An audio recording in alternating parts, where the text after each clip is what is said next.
위임장이라는 걸 함부로 작성해 주시게 되면 나중에 후에 나는 보증금을 한 푼도 받아본 적이 없는데, 물론 1,000만 원 받았지만 1억을 받은 건 아니죠. 전 차인에게로부터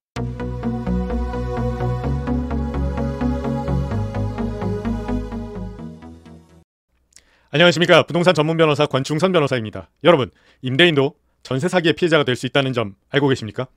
에이, 변호사님, 어떻게 임대인이 임차인이겠죠? 예, 맞습니다. 통상의 전세 사기에서는 임차인이 전세 사기의 피해자가 될 수 있는 것이 맞는데, 임대인이 전세 사기의 피해자가 되는 경우도 있을 수 있다는 겁니다. 네, 실제로 그런 경우들이 있습니다. 어떤 경우냐면, 임대인이 임차인과 임대차 계약을 체결하고, 임차인이면서 전대인인 임차인이 전차인과는 전대차 계약을 체결합니다. 그런데 임차인이면서 전대인인, 편의상 전대인이라고 부르겠습니다. 전대인은 임대인과 월세 계약을 체결합니다. 이를테면 보증금 1,000에 월세 100. 그리고 나서 누구랑 전차인과는 전세 계약을 체결합니다. 보증금 없이, 아니죠, 월차임 없이 보증금 1억. 그럼 어떻게 되죠? 네, 전대인의 주머니에는 1억이라는 현금이 생기죠. 그리고 거기서 월차임 100만 원씩이 나가고, 그리고 처음에 얼마가 나갔죠? 보증금 1,000만 원이 나갔죠. 그러니까 집 주인하고는 1,000에 100으로 계약을 했으니까 자기 돈이 1,000만 원이 나갔고, 전차인한테는 1억을 받았으니까 처음에 수중에 9,000만 원이 있는 거예요. 그렇게 9,000만 원이 있는 상태로 거기서 월차임을 조금씩 빼서 주는 거죠. 그러다가 한 5개월, 6개월 동안 열심히 그런 임대차 계약을 체결하고, 그래서 주로 같은 오피스텔에서 이런 일이 발생합니다. 그리고 나서 어떻게 하냐? 작게는 수십 개, 많게는 100개에 이르는 임대차 계약을 체결하고, 그리고 나서 네, 전차인도 100명 정도를 모집하게 되는 거죠. 그리고 나서 자기 수중에 100억, 마이너스 10억, 90억에서 임대차 계약이 100개 정도 되면 네, 월세가 한 달에 1억씩 나가죠.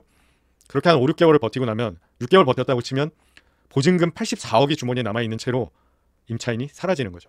어떻게 그런 일이 있을 수 있냐고요? 네, 전대차를 전제로 한 계약관계에서는 그런 일이 심심치 않게 일어날 수 있습니다.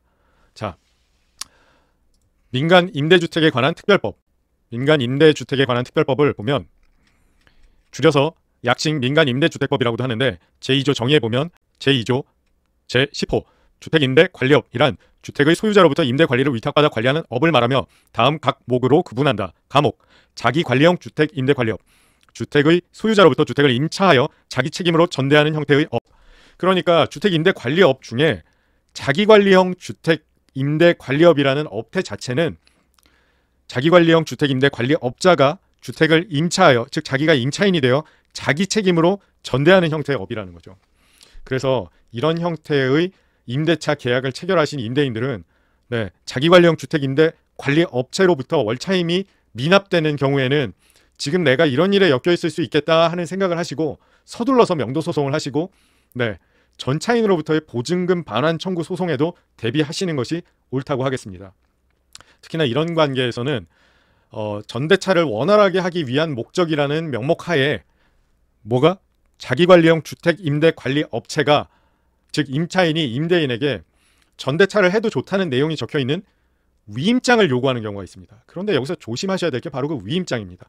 위임장이라는 걸 함부로 작성해 주시게 되면 나중에 후에 나는 보증금을 한 푼도 받아본 적이 없는데, 물론 1,000만 원 받았지만 1억을 받은 건 아니죠. 전차인에게로부터 보증금 반환 청구 소송의 피고가 되고, 나아가서는 여기에서 지게 되면 결국은 뭐가 된다? 전세 사기의 피해자는 임대인이 되는 경우도 발생할 수 있다는 겁니다.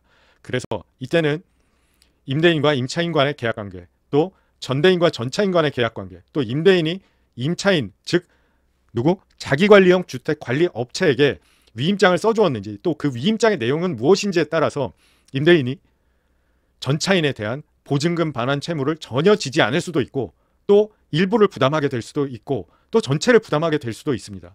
대부분의 경우에는 법에서 정한, 네, 무슨 법에서? 민간임대주택에 관한 특별법에서 정한 자기관리형 주택임대관리업체와 임대차 계약을 체결해서 그 업체가 전차인을 구했다고 한다면, 이것이 통상의 전대차 관계로 보아서 전차인은 전대인에게 대항할 수 있는 사유, 즉 전대인에게 보증금을 받지 못하였다는 사유로 임대인에게 대항할 수 없는 것이 원칙적인 모습입니다. 그런데 만약에 위임장 같은 거를 잘못 써주게 되면 표현대리의 책임을 져서 그 책임이 인정될 여지도 있다는 것이죠. 그래서 무엇을? 위임장을 작성할 때는 누구랑? 자기관리형 주택임대관리업체와 위임장을 작성할 때는 임대인은 각별한 주의를 요한다고 할 것입니다. 그리고 잘못해서 말하자면 모든 업체들이 그렇다는 건 아닙니다. 선량하고 잘하고 있는 업체도 있지만 요새 사고가 나는, 무슨 사고? 전세 사기 사고가 나는 어떤 케이스? 아까와 같은 케이스에 임차인이 임대인에게는 1,000에 100으로, 전 차인에게는 보증금 1억으로 그렇게 해서 수십 개에서 100개 정도를 모아서 수십억 원에서 100억 원에 가까운 돈을 들고 날라버린다. 이런 유형의 전세 사기들이 심심치 않게 발생하고 있는데, 그러한 사건 사고에서 잘 관찰되는 모습이 바로 자기관리형 주택 임대 관리 업체가 임차인, 즉 전대인인 경우가 많다, 이런 말입니다. 모두가 다 그렇다는 거 아닙니다. 선량하게 잘하고 계신 분들도 많습니다.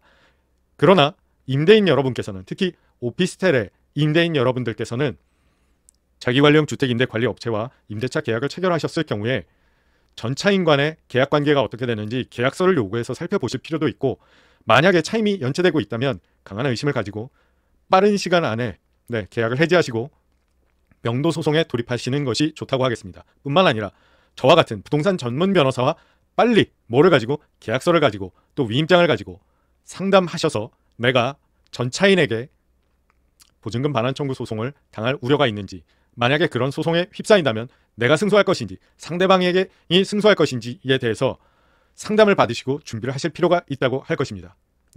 오늘은 임대인도 잘못하면 전세 사기의 피해자가 될 수 있다는 주제를 가지고 무엇에 관하여? 민간 임대주택에 관한 특별법상의 자기관리형 주택 임대 관리업과 관련한 말씀을 드렸습니다. 다음 시간에도 부동산과 관련된 법률 문제를 가지고 여러분들을 찾아뵙도록 하겠습니다. 임대인도 전세 사기의 피해자가 될 수 있다는 내용이 유익하셨다면 구독, 좋아요, 조태꿀, 좋아요, 댓글, 구독, 알람 설정 부탁드리겠습니다. 긴 영상 시청해 주셔서 대단히 감사합니다.